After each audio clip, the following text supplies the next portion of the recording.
तो आज जैसा कि आप सबको मैंने प्रॉमिस किया था, मैं आपके लिए मोटिवेशनल वीडियोस लाता रहूँगा। आज हमारे साथ नॉर्थ कश्मीर की सबसे जो बड़ी हस्तियां हैं उनमें से एक हस्ती है हमारे साथ आज, KS topper 2012 second batch Tariq Ahmed Bhat साहब आज हमारे साथ जुड़े हैं यहाँ पे चैनल पे JKSSB मेंटर्स पे, और बड़ी मिन्नतें करके हमने उनको यहाँ पे बुलाया है। तो हमारी गुजारिश है आप इस वीडियो को बड़ी ध्यान से देखते रहिए, क्योंकि इसमें आपको बहुत सारी ऐसी बातें पता चलेंगी जो आपको प्रिपरेशन करने से नहीं पता चलेगी, जो एक्सपीरियंस के थ्रू ही आप गेन कर सकते हो। तो बहुत ही महान हस्ती यहाँ पे हम कह सकते हैं। और आपको बताते चले हम कि नॉर्थ कश्मीर के इनको सिंघम भी बोला जाता है। तो बहुत ही ऑनेस्ट और स्टांच सिविल सर्वेंट यहाँ पे हमारी सोसाइटी में एक एसेट हमारे लिए, तो बहुत ही माने जाते हैं अपने इंटीग्रिटी के लिए। तो आज हमने उनको बुलाया है। तो वेलकम तारिक साहब, हम आपको खैर मकदम करते हैं, हम आपको वेलकम करते हैं JKSSB मेंटर्स में। थैंक यू आशिक साहब। तो बिना कोई टाइम गवाए हम उनसे पहला क्वेश्चन करते हैं।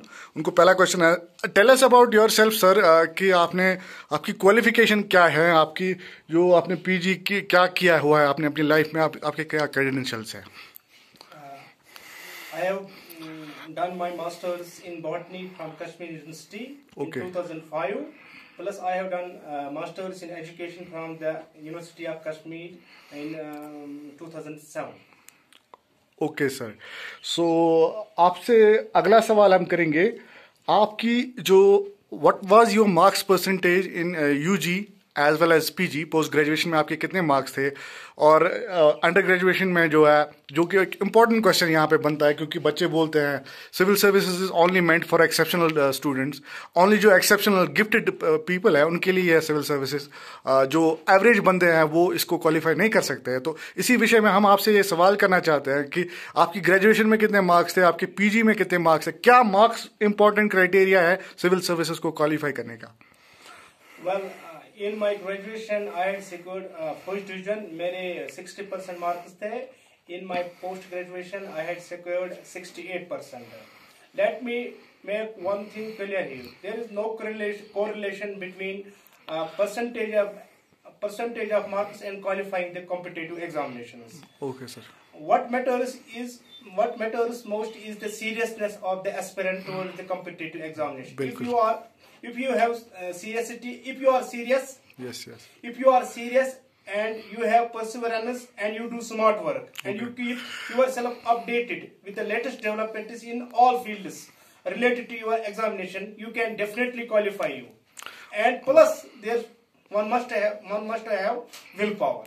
That is important. Okay, determination is must. Determination, willpower. Okay sir, thank you sir, thank you. ये बहुत इंपॉर्टेंट है, बच्चों को एक कन्फ्यूजन रहता है, जैसे कोई फ्रेशर है, किसी ने ग्रेजुएशन किया, PG किया, बोलता है नहीं मैं नहीं कर सकता हूँ क्योंकि ये it's not meant for average people. तो आपने क्लियर कर दिया यहाँ पे, इसमें सिर्फ हार्ड वर्क और डिटर्मिनेशन और इंटीग्रिटी और स्मार्ट वर्क करना है, दैट इज इम्पोर्टेंट। बिल्कुल ये मार्क्स और क्वालिफाइंग इन एग्जामिनेशन, इसमें कोई कोरिलेशन नहीं है। अगर आपका विल पावर है, आपकी डिटर्मिनेशन है, आप सीरियस हो और आप स्मार्ट वर्क करोगे तो इंशाल्लाह आप जरूर क्वालिफाई करोगे ये कॉम्पिटिटिव एग्जामिनेशन। तो जैसा कि आपने सुना कि बहुत ही marks is not the criteria for being intelligent, तो आप यहाँ पे तारिक साहब ने यहाँ पे क्लियर कर दिया यहाँ पे। तो अब हम उनसे एक बहुत इंपॉर्टेंट जो from the preparation point of view से जो कैंडिडेट्स है, एस्पिरेंट्स है JKSSB के भी, KS के भी, तो इवन जो सेंट्रल लेवल एग्जाम्स होते हैं CDS वगैरह, उनके लिए ये बहुत इंपॉर्टेंट है। जो अगला क्वेश्चन मैं आपसे बोलने वाला हूं, आपने जो है how many hours did you study on an average per day? 24 hours में आपने कितनी पढ़ाई करते थे आप, और आपके सोर्सेज क्या थे, बुक लिस्ट क्या था आपका? Yes, well, since I was already a government employee, so I had also added my government job.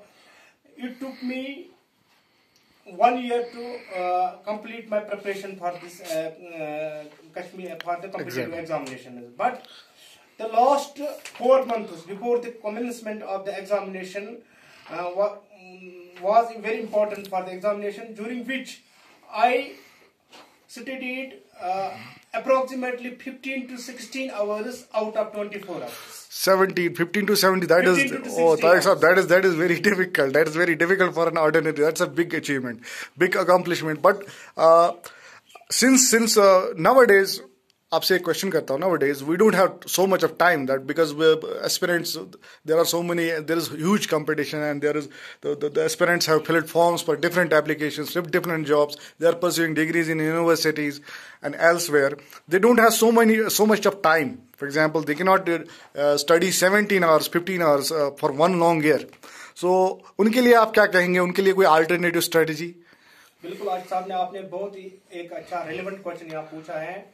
जिनके पास ज्यादा टाइम नहीं है, मैं यहाँ पर ये बात कहना चाहता हूँ कि नाउ जो भी एस्पिरेंट्स हैं कॉम्पिटिटिव एग्जाम के, उनको शिफ्ट करना होगा. एक ट्रेडिशनल कॉन्सेप्ट है जो हार्ड वर्क से उनको शिफ्ट करना है स्मार्ट वर्क की तरफ. अच्छा. उनको from the concept of hard work to smart work क्या करना है यहाँ पर. अगर किसी जी बोलिए आप बोलिए. यूट्यूब जैसे अगर आप बता रहे थे. हाँ, अगर उनके पास ज्यादा टाइम नहीं है तो उनको क्या करना है, पहले जो इस कॉम्पिटिटिव एग्जामिनेशन जितने भी लास्ट प्रीवियस 5-6 साल में जो भी क्वेश्चन आप पेपर से इनको एनालाइज करना है. बिल्कुल. उनको देखना है क्या ट्रेंड है, कौन से टॉपिक ज्यादा एग्जामिनेशन में पूछे जाते हैं, उन्हीं पर हमें ज्यादा फोकस करने हैं. इसको कहते हैं स्मार्ट वर्क, न कि उन कंसेप्ट पर जो लगते हैं, मतलब जिनका ये टेंडेंसी होती है कि वो एग्जाम में पूछे नहीं जाते हैं. सो मेरा कहने का मकसद ये है कि हमें स्मार्ट वर्क करना है. स्मार्ट वर्क करना है, उन कॉन्सेप्ट्स को ज्यादा क्लियर करना है जिनको कॉम्पिटिटिव एग्जाम में ज्यादा पूछा जाता है. बिल्कुल, जो ट्रेंड में है. तो बहुत अच्छी बात बोली तारिक साहब आपने कि प्रीवियस ईयर्स क्वेश्चन जो है उनको पेपर्स को उनको एनालाइज करके एक ट्रेंड का पता चलेगा हमें. तो वो ट्रेंड लेके हमें चलना है, वो हमें दिमाग में रखना है. तो हमें टारगेटेड स्टडी करनी है, आप बोल रहे हैं. आपके कहने का मतलब. तो बहुत अच्छी बात बोली आपने. तो आपसे अगला सवाल हम करते हैं, यहाँ पे पूछते हैं, तो आप केएस बने क्यों? आपकी आपको कोई स्पेसिफिक मोटिवेशन, आपकी लाइफ में कोई पर्सनालिटी जिसने आपको इंस्पायर किया कि आप केएस बनेंगे? आप केएस क्यों बने? Yes, actually I have an involuntary tendency to help the poor and downtrodden people of the society. That was my first factor which compelled me to go for the competitive examination. Second, my own challenge with myself. Okay. That I have to qualify this examination at any cost. बिल्कुल. That was determination. That was my second compelling factor. तो ये देख सकते हैं आप यहाँ पे, मतलब बहुत अच्छी बात बोली तारिक साहब ने कि अपने आप को एक टास्क देना, अपने आप को एक चैलेंज करना. क्योंकि वो कहते हैं ना, रेसलिंग में, किसी भी बड़ी खेल में जो रेसलिंग होती है, एमएमए रेसलिंग, जो वहां पे बोलते हैं कि रेसलिंग कोई खेल नहीं है, ये एक दंगल है जिसमें आप हमेशा अपने आप से लड़ते हो. क्योंकि अगर आपको लाइफ में कोई और नहीं हरा सकता, आपकी खुद का जो आपका जमीर है वो आपको हराएगा. अगर आप खुद अपनी नजरों में गिर गए तो आपको कोई बाहर का कोई हराने वाला नहीं, आप खुद अपने. तो आपको अपने जो आपका कॉन्शियंस है, आपका जमीर है, उसको हराना है. तो वो टारगेट लेके रखना है, फिर आप इस ऐसे बड़े स्केल के जो एग्जाम है आईएएस के, उसको क्वालिफाई कर सकते हैं. तो बहुत अच्छी बात बोली तारिक साहब ने. तो अगला क्वेश्चन करते हैं हम इनसे. क्या, अब ये एक रेलेवेंट क्वेश्चन बनता है यहाँ पे, is KS worth the hype that happens all the time around? कि क्या KS वर्थ है? इतनी बच्चे इतना टाइम करते हैं, 10-10 4-4 लाख की कोचिंग लेते हैं, चाहे श्रीनगर में, दिल्ली जाते हैं, सालों साल डिग्रियां छोड़ देते हैं. बहुत ज्यादा हाइप है सोसाइटी में KS IAS जैसे हमारी सोसाइटी में होता रहता है. तो बच्चे बहुत मेहनत करते हैं, बच्चे बहुत इन्वेस्टमेंट करते हैं. क्या इतना हाइप, क्या इतना इंपॉर्टेंट है? फिर इसमें क्या वो वैसी लाइफ है आगे कि हम कहेंगे कि जो हमारे एफर्ट्स है वे वर्थ है? हाँ, इतनी मेहनत करके हमें ये बिल्कुल ऐसी चीज है, हमारी ऐसी डेस्टिनी है, क्या ये ऐसी या वर्थ है कि उन एफर्ट्स का होना जायज है? यस आशीष साहब, I definitely believe that KS is a worthwhile prestigious service of the state.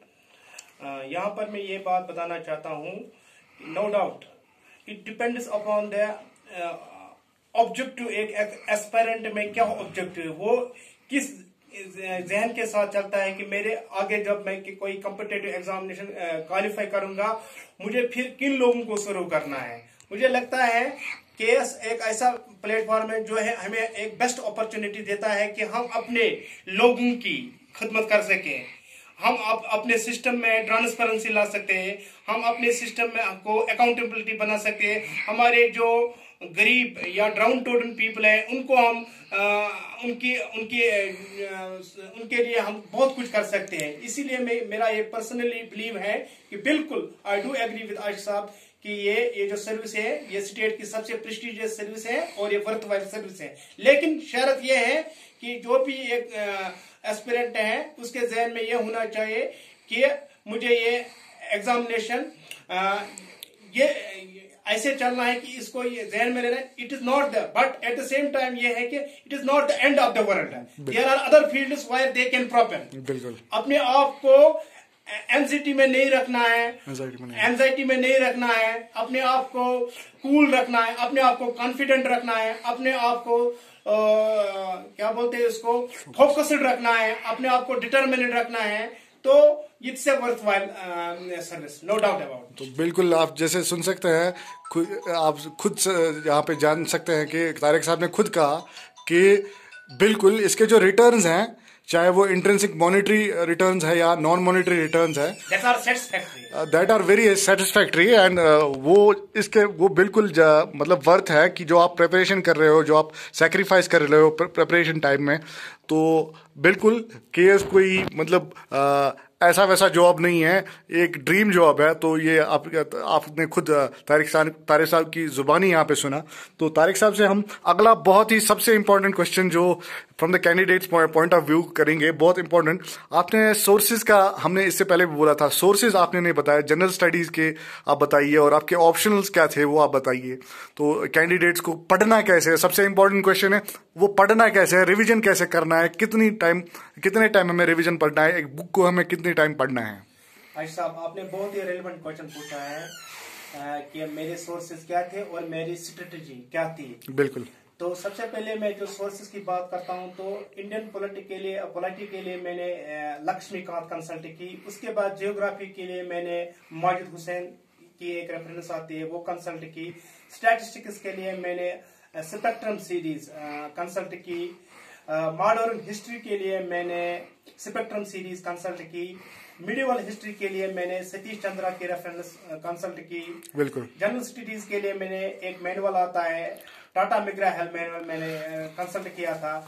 इसी तरह हमारा साइंस एंड टेक्नोलॉजी के लिए मेरा स्पेक्ट्रम सीरीज मैंने कंसल्ट की। बिल्कुल बिल्कुल। This was about the sources of the books. तो पढ़ना कैसे है अब इन सोर्स, जैसे आपने बोला माजिद हुसैन, स्पेक्ट्रम वगैरह, सतीश चंद्र वगैरह, अब ये पढ़ना कैसे, इनको कैसे पढ़ना, अप्रोच कैसे करना है एक्चुअली। कैंडिडेट्स बोलते हैं 1 बार पढ़ना है, 2 बार पढ़ना है, 3 बार पढ़ना है, कितना पढ़ना है?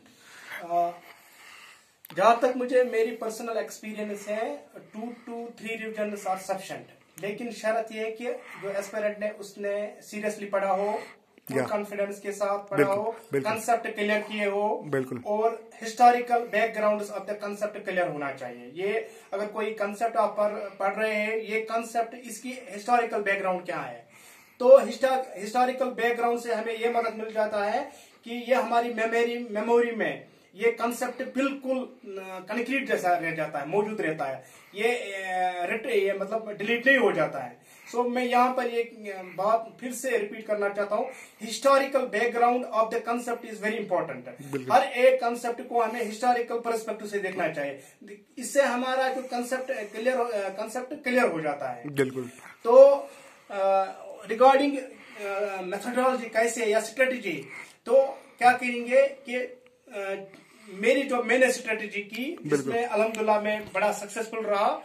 एग्जामिनेशन स्टार्ट होने से 4 महीने पहले मैंने क्या किया, मेरे जितने भी ऑप्शनल पेपर्स थे उनको मैंने मैंने 4 महीने का जो टाइम बनता था एट द रेट ऑफ तकरीबन 15 से लेकर 17 घंटे 24 घंटे में पढ़ता था। उस टाइम को मैंने इन सब सब्जेक्ट में इक्वली डिस्ट्रीब्यूट किया। अच्छा। मैंने हर एक सब्जेक्ट को इक्वल टाइम दे दिया। मैंने एक सब्जेक्ट को का ना इसको ज्यादा टाइम दे दिया, दूसरे को कम, क्योंकि हर एक जो भी हमारे मेंस में एग्जाम पेपर्स हैं उनको इक्वल मार्क्स है, तो मैंने हर एक सब्जेक्ट को इक्वल टाइम दे दिया। और एक बड़ी बात कि जिन पेपर्स का एग्जामिनेशन पहले था इनको मैंने पहले प्रिपेयर किया। बिल्कुल। जो क्वेश्चन पेपर्स लास्ट में थे उनको मैंने एग्जाम होने से पहले उनकी प्रिपरेशन की। इसको कहते हैं लॉ ऑफ रिसेंसी। ये जो इससे क्या होता है, ये जो कॉन्सेप्ट हमारे मेमोरी में जाते हैं ये ताजा रहते हैं, फ्रेश रहते हैं, डिलीट नहीं हो जाते। Recent things are remembered better. बिल्कुल। और regarding my optional subject, since I had done masters in botany, so मैंने बॉटनी प्रेफर नहीं की, मैंने एंथ्रोपोलॉजी सेकंड ऑप्शनल लिया। बिल्कुल सर। और यहाँ पर ये रेलेवेंट क्वेश्चन बन जाता है कि अगर मैंने पोस्ट ग्रेजुएशन बॉटनी में की, मैंने बॉटनी क्यों नहीं लिया, मैंने क्यों नहीं शिफ्ट किया है। बिल्कुल सर, ये बड़ा इंपॉर्टेंट क्वेश्चन है। बिल्कुल सर, आप बताइए। तो इसकी एक बड़ी रीजन ये है कि मैंने जो बॉटनी के क्वेश्चन पेपर से लास्ट 7 to 8 इयर्स में उनका एनालिसिस किया। बिल्कुल सर। तो मैंने ये पाया है कि ये स्कोरेबल सब्जेक्ट नहीं है। बिल्कुल Why should we waste our time, energy for such a subject which is not scoreable? तो इससे हमें एक इंसाइट मिलता है कि we have to be smart, not we don't have to work like donkeys. Yes, we have to be very smart with our choices. बिल्कुल। We have to make smart choices. So I had done my preliminary work by doing analysis on 7 to 8 years papers of the botany. After that, I came to the conclusion that botany is not scoreable, so I shifted to anthropology. बिल्कुल। At the same time, I would like to say that anthropology was totally a new subject for me. I was not knowing ABCD of the anthropology. बिल्कुल। But my will, my determination, my seriousness made this subject very beautiful for me, and I thank God I scored 400 plus marks in the anthropology. Well, mashallah, that's a very huge score, sir. Because I myself am a civil service aspirant, I know कि 400 से 600 में से 400 subject marks लाना, ये it's like raising down a mountain to the ground. तो बहुत माशाल्लाह बहुत अच्छा स्कोर किया है आपने एंथ्रोपोलॉजी में। I hope it's a dream score. मेरा भी कभी ऐसा कुछ कोई क्या बोलते हैं उसको, कोई दुआ सीधी हो जाए तो मेरा भी ऐसा स्कोर रहे। Best of luck from my side. तो माशाल्लाह बहुत अच्छी बात भाई कि आपके लिए एक मॉडल मैंने आपको तारिक साहब ने बताया कि मॉडल वे ऑफ प्रिपरेशन की आपको कैसे, आपको देखो मोटिवेशन हमेशा इंटरनल होती है। अगर आपको खुद से एक टारगेट रखना है कि अगर आप खुद हार गए ना, अगर आप खुद मानते हो कि मुझे केएस करना है तो आप करोगे केएस। तो जो आपके तारिक साहब ने यहाँ पे बताया, जिसका मैं नटशल में थीम बताता हूँ आपको, कि आपको कोई और नहीं हरा सकता, आपको खुद अपना ज़मीर हरा सकता है। अगर आपको क्वालिफाई करना है तो आपको अपनी ज़मीर को हराना होगा, आपको खुद अपने विल पावर से, डिटर्मिनेशन से, तो वो गोल्स आपको खुद सेट करने पड़ेंगे। आपके कोई और नहीं आने वाला है आपको ये सब चीज़ें करने के लिए, तो इट इज़ इम्पोर्टेंट। यहाँ पर मैं एक और बात बताना चाहता हूँ कि जब कोई एस्पिरेंट लगातार 6, 7 या 7, 8 आवर स्टडी करता है तो फिर उसका ये दिमाग डल हो जाता है। तो यहाँ पर मैं एस्पिरेंट्स को एडवाइस करूंगा, अगर आप 5 थोड़ा सा फिर रिलैक्स करो, थोड़ा सा म्यूजिक सुनो, थोड़ा सा प्ले करो अपने आप को रिलैक्स करने के लिए। बिल्कुल सर। तो ये टिप्स बहुत इंपॉर्टेंट होती है। अगर आप 5-6 घंटे लगातार स्टडी करते हो, फिर आप कहते नहीं फिर मैं और करूंगा, तो जो कंसंट्रेशन नहीं रह जाती है, ज्यादा लॉन्ग टाइम कंसंट्रेशन नहीं बन जाती है। तो अपने आप को इंटरवल्स में रिलैक्स करने के लिए थोड़ा सा म्यूजिक सुनो, कोई गेम खेलो, थोड़ा सा एंटरटेनमेंट करो अपने आप को फिर मोटिवेटेड रखने के लिए। तो तारिक साहब ने यहाँ पे बहुत जबरदस्त बात बोली है कि आपको लगातार लाइक अ मशीन नहीं पढ़ना है, आपको छोटे छोटे ब्रेक्स लेने हैं ताकि आपका माइंड रिफ्रेश होता रहे। और इससे पहले कि मैं आपको एक इरेलेवेंट फैक्ट बताता हूँ तारिक साहब के बारे में, one of the most reputed batsman यहाँ पे क्रिकेटर के माने जाते हैं हमारे टंगमर्ग इलाके में, one of the most fearsome batsman, सारे जो बॉलर इनसे डरते थे, तो हमारे गांव से द बेस्ट बैट्समैन माने जाते हैं। तो आजकल क्रिकेट नहीं खेलते हैं, he is busy with civil services, society को सर्व कर रहे हैं, तो ये हमारे लिए एक रोल मॉडल है।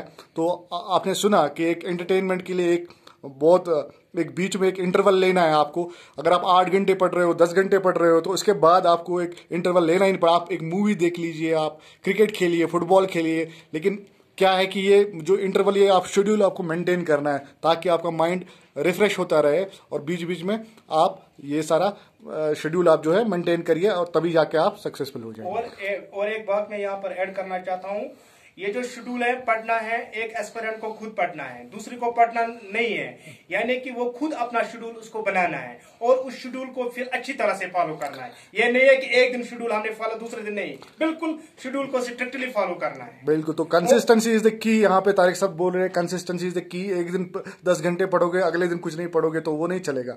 आपको रोज, अगर आप 4 5 घंटे पढ़ोगे तो रोज पढ़ना है। आपको अपना शेड्यूल फॉलो करना है, आपका टाइम टेबल फॉलो करना है। Consistency is the key.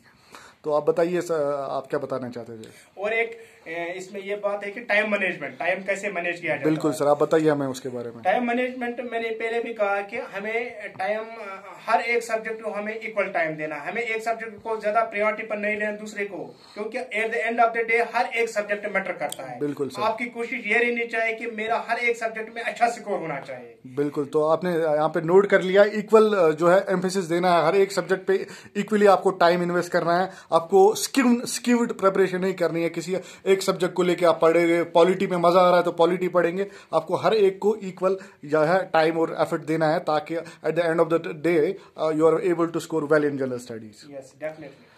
तो आपसे आखिरी सवाल करते हैं हम। हमने आपको बहुत थका दिया है यहाँ पे, आपने अपने बिजी शेड्यूल से यहाँ पे अपना टाइम निकाला। हम आपके बहुत आभारी है इस बात को लेके। तो आपसे आखिरी सवाल करते हैं, तो आपका मैसेज क्या है एस्पिरेंट्स के, जेके एसएसबी के? इससे पहले आप जवाब दें, मैं आपको बताना चाहूंगा कि जेके एसएसबी, जेके पीएससी, अब इस पे कुछ खास फर्क नहीं है। हाँ, ये जेके पीएससी जो है गैजेटेड पोस्ट के लिए कराती है रिक्रूटमेंट, और जेके एसएसबी नॉन गैजेटेड के लिए कराती है। लेकिन जो नेचर ऑफ द एग्जाम है वो ऑलमोस्ट कन्वर्ज हो रहा है, क्योंकि ये 5-6 साल की पहले वाली बात नहीं है। अब जेके एसएसबी में आईएएस के लेवल के क्वेश्चन है। अगर आप देख सकते हो रिसेंटली पंचायत अकाउंटेंट के इकोनॉमिक्स पेपर में उसके जो 10 मार्क्स थे, उसमें जो 9 क्वेश्चन आए थे वो सीधे आईएएस पेपर से उठाए थे। जो आईएएस रिसेंट ईयर के आईएएस पेपर में से, जो प्रीलिम्स में से, वो सीधे उसी में से उठाए थे। तो इसी तरह से मैथ्स में भी 1-2 क्वेश्चन प्रोबेबिलिटी आईएएस पेपर से उठाए थे। तो बहुत लेवल कन्वर्ज हो रहा है, क्योंकि कंपटीशन बहुत ज्यादा है। लैक्स ऑफ, जरा 2 लाख, 2.5 लाख, 3 लाख लोग अप्लाई कर रहे हैं, और पोस्ट 100, 200, 300 होते हैं। तो बहुत कंपटीशन ज्यादा है। तो उनका क्या, आपका वो स्ट्रेस आउट हो, अगर मॉक टेस्ट में स्कोर कम आ गया तो बहुत ज्यादा पैनिक कर जाते हैं बच्चे। तो उनके लिए क्या मैसेज है, आप दोनों, एसएसबी के लिए भी और जेके पीएससी के लिए भी जो प्रिपेयर कर रहे हैं, आईएएस के लिए भी? Let me tell you here one important thing, that qualifying a competitive exam, whether it is service selection board or whether it is JKP, is not the end of the world. Yeah. There are many opportunities. Of course. So मेरे कहने का मकसद ये है कि और हमारे जो एस्पिरेंट हैं उनको जहन में ये होना चाहिए, कॉम्पिटिटिव एग्जामिनेशन चाहे वो पब्लिक सर्विस कंडक्ट करवाए चाहे सर्विस सिलेक्शन बोर्ड करवाए, it is the degree of competition which matters eight the end of the day. अब अगर आप पब्लिक सर्विस एक कोई कॉम्पिटिटिव एग्जामिनेशन कंडक्ट करता, उसमें 1 लाख स्टूडेंट अपेयर हो जाते। यहाँ से आप देखेंगे अगर सर्विस सिलेक्शन बोर्ड का कोई कॉम्पिटिटिव एग्जाम में वहां 5 लाख स्टूडेंट्स अपेयर, तो डिग्री ऑफ कंपटीशन किस में ज्यादा है? सर्विस सिलेक्शन बोर्ड में। So qualifying competitive exam from service selection board is very much is rather very difficult. Okay. It's very difficult rather. तो ये नहीं है कि एस्पिरेंट को ये नहीं है कि पीएससी का एग्जामिनेशन क्वालिफाई बड़ी अचीवमेंट। मैं कहता हूँ जो सर्विस सिलेक्शन का बोर्ड का जो कॉम्पिटिटिव एग्जाम क्वालिफाई करेगा, और ये कि उसमें जो पार्टिसिपेशन होती है वो ज्यादा होती है, वो ज्यादा ग्रेटर अचीवमेंट है, क्योंकि ज्यादा नंबर ऑफ एप्लीकेंट्स होते हैं, बहुत ज्यादा होते हैं, और पोस्ट बहुत कम होते हैं। तो बहुत इंपॉर्टेंट बात बोली, तो नोट कर लीजिए कि एसएसबी जो इसको लीनियंटली ले लेते हैं कि हम एसएसबी है तो प्रिपरेशन नहीं करेंगे, कभी आप क्वालिफाई नहीं करने वाले हो, जिनका ये माइंड सेट है। तो तारिक साहब ने यहाँ पे क्लियर किया, आप बताइए। मेरी मैसेज है जो यंग एस्पिरेंट्स हमारे, ये है कि ये नहीं है कि आप अपने आप को अगर आपने कहीं किसी एकेडमी में कोई मॉक इंटरव्यू दिया तो उसमें आपने अच्छा परफॉर्म किया, उससे आपका जो साइकोलॉजी है वो इम्बैलेंस हो जाती है। अपने आप को बैलेंस रखो। बिल्कुल, बैलेंस रखना कोई बात नहीं है, ठीक है। आपने मॉक इंटरव्यू दिया उस स्टेज पे जिस वक्त आपकी प्रिपरेशन ठीक नहीं थी, देयर आर अपॉर्चुनिटीज, आप फिर से अपने आप को इम्प्रूव करो। तो मेरे कहने का मकसद ये है कि अपने आप को एंजाइटी में मत डालो, अपने आप को कूल रखो, कॉन्फिडेंट रखो, सीरियस रहो, विल पावर होना चाहिए और खुद सबसे बड़ी बात अपने आप पर एतमाद होना चाहिए, सेल्फ कॉन्फिडेंस। अगर आप इन चीजों को लेकर चलोगे तो इंशाल्लाह आप जरूर ये क्वालिफाई करोगे जो भी कॉम्पिटिटिव एग्जाम होगा। तो थैंक यू तारिक साहब, आप यहाँ पे आए, आज आपने अपने बिजी शेड्यूल से टाइम निकाला और हमारे इस चैनल JKSSB मेंटर्स को आपने एंडोर्स किया। यहाँ पे आपने अपनी स्टोरी शेयर की, अपनी सक्सेस स्टोरी, और आपने जो बंदे हैं SSB के, JKPSC के, IAS के एस्पिरेंट हैं, उनके लिए यहाँ पे एक मोटिवेशनल डोज आपने यहाँ पे मोटिवेशनल डोज कहेंगे हम इसको, एक प्रिपेयर करके बताया। तो आपके बहुत आभारी हैं हम, आपसे बहुत शुक्रगुजार हैं हम आपके, आप यहाँ पे आए, आपने अपने जो वाइज वर्ड्स से हमें यहाँ पे आगाह कराया। हमारे बच्चे एस्पिरेंट्स जो who are chronically lacking on motivation right now, क्योंकि 4-4 महीने 3-3 महीने प्रिपेयर करके छोड़ रहे हैं प्रिपरेशन बच्चे, ऐसा मुझे मालूम हुआ है क्योंकि वो सेंड कर रहे हैं मैसेज। तो उनके लिए मैंने सोचा मोटिवेशन इज़ इम्पॉर्टेंट, और आपसे बढ़कर यहाँ पे कोई मोटिवेशन, आप जिस पोजीशन पे हो, आपने जो एग्ज़ाम क्वालिफाई किया है, मैंने सोचा आपका जो मोटिवेशन, आपका जो लेक्चर रहेगा यहाँ पे, ये मोटिवेशनल जो वीडियो रहेगा, इससे बढ़कर कोई चीज़ नहीं हो सकती जो उन बच्चों को इंस्पायर करे। तो मैं ऑन बिहाफ ऑफ दोज बच्चे जो है आपसे बहुत आपका शुक्रगुजार हूँ। आप थैंक यू वेरी मच। आप बताइए और कुछ आप बताना चाहते? जाते जाते मैं आप सबसे पहले आपका शुक्रगुजार हूँ कि आपने मुझे ये मौका दिया कि मैं समझता ये मेरी भी ड्यूटी है कि मैं कुछ ऐसे tips out of my practical experience अपने यंग एस्पिरेंट्स को दे दूं, ताकि उनसे काम आसान हो जाए। बिल्कुल सर। तो मेरा eight the end of the day में मेरा कहने का मकसद यही मैसेज है कि जो भी हमारे यंग एस्पिरेंट्स है 2-4 मोटी बातें उनको याद रखना है कि qualifying A competitive exam is not the end of the day. बिल्कुल सर। आपके पास विल पावर होना चाहिए, आपके पास सीरियसनेस होनी चाहिए, आपके पास आपका ये कॉन्सेप्ट होना चाहिए कि मुझे स्मार्ट वर्क करना है। अपने आप को जो इस वक्त लेटेस्ट डेवलपमेंट अक्रॉस वर्ल्ड जो भी हो रहे हैं, जितने भी फील्ड्स हैं, उनमें अपने आप को अपडेट रखना है। और क्योंकि हम इस वक्त सब कोरोना पेंडेमिक में, मेरी एडवाइस सब एस्पिरेंट्स ने, जहां भी रहो मास्क का इस्तेमाल करें और मास्क सैनिटाइजर्स का इस्तेमाल और फिजिकल डिस्टेंस मेंटेन करें। All the best to all the young aspirants. Thank you Tariq sahab, thank you very much, thank you.